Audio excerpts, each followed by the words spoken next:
কসবাকাণ্ডে গণধর্ষণের ঘটনা ইতিমধ্যে গ্রেফতার করা হয়েছে সেই নিরাপত্তারক্ষীকে, তাকে ঘর থেকে বের করে আনা হয়।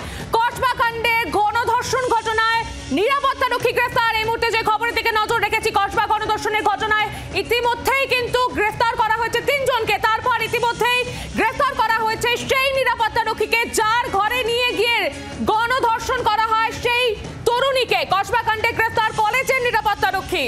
বিস্তারিত জানবো এই নিয়ে টেলিফোন লাইনে রয়েছে প্রতিনিধি পিয়ালি মিত্র। পিয়ালি, কি জানা যাচ্ছে? একেবারে দেখো, সিকিউরিটি গার্ডের ভূমিকা নিয়ে প্রশ্ন উঠছিল যে সিকিউরিটি গার্ড কার নির্দেশে তিনি গেট বন্ধ করে দিয়েছিলেন। সিকিউরিটি গার্ডকে গার্ড রুম থেকে বের করে দেওয়া হয় এবং সেই রুমের মধ্যেই ধর্ষণ করা হয়। কিন্তু সিকিউরিটি গার্ড তিনি কলেজের নিরাপত্তার দায়িত্বের সঙ্গে যুক্ত, কাউকে তিনি কেন কিছু জানালেন না।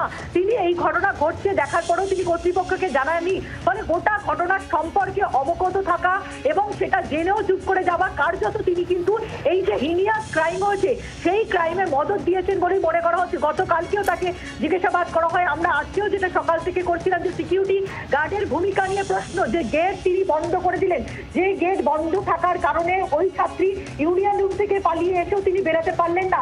তারপরে 2 জন অভিযুক্ত তারা ওই ছাত্রীকে জোর করে গার্ড রুমে নিয়ে যায়। সেই গার্ড রুম থেকে বেরিয়ে গেলেন, তাদের নির্দেশ মতন গার্ড রুমের থেকে বেরিয়ে গিয়ে গার্ড বাইরে বসে থাকলেন এবং গার্ড রুমের ভেতরে এই ধরনের অকথ্য নির্যাতন চললো। সেইগুলো যখন ঘটছে তখন বাইরে সিকিউরিটি গার্ড বসে আছে। তিনি চাইলে ওই ছাত্রীকে বাঁচাতে পারতেন, তিনি চাইলে তিনি খবর দিতে পারতেন কর্তৃপক্ষকে, তিনি চাইলে পুলিশকে খবর দিতে পারতেন, কিন্তু কাউকে তিনি খবর দিলেন না। গোটা ঘটনাটা নির্বিঘ্নে তারা ঘটালেন। তারপরে ছাত্রী সেখান থেকে বেরোতে পারলো। ফলে সিকিউরিটি গার্ডের যে ভূমিকা সেটা কিন্তু একেবারেই তদন্তকারী অফিসারদের নজরে ছিল এবং তাকে গ্রেফতার করা হয়েছে। পিয়ালি, যে বিষয়টি জানতে চাইবো, নিরাপত্তারক্ষীর চুপ থাকার কারণ কি? আর এত দাদাগিরি কার মদতে মনোজিতের এত সাহস?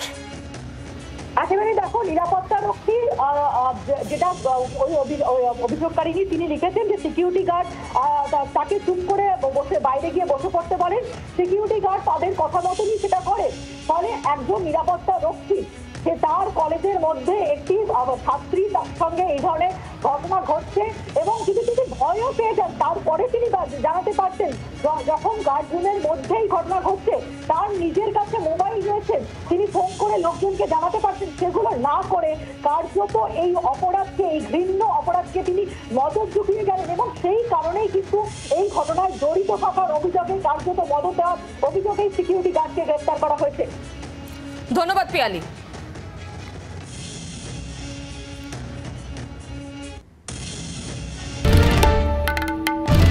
বাংলার আওয়াজ, বাঙালির আবেগ, জি 24 ঘন্টা।